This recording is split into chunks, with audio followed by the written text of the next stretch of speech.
Почему в Башкирии упорно не хотят говорить «Татарстан»? Автор публикации заранее, уверен в том, что в Башкирии, как он пишет, упорно не хотят говорить «Татарстан», имея в виду, что у нас говорят не «Татарстан», а «Татария».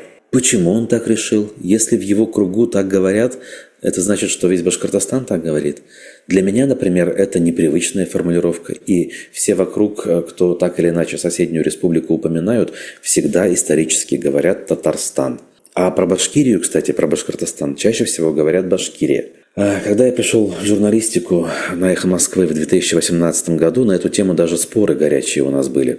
Многоуважаемый мэтр журналистики Азамат Саитов, помню, настаивал на том, что нужно говорить исключительно Башкортостан.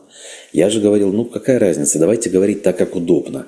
Слово «Башкортостан» длинное, сложно произносимое для некоторых, поэтому если кто-то говорит «Башкирия», говорил я, ничего страшного. А вот говорить «Татарстан» проще намного, поэтому пусть будет Татарстаном, к тому же так привыкли, говорил я.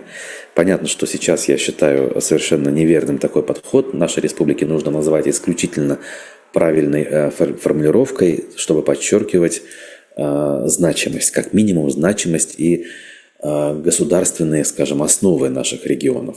Это действительно Татарстан и Башкортостан, только так и никак иначе.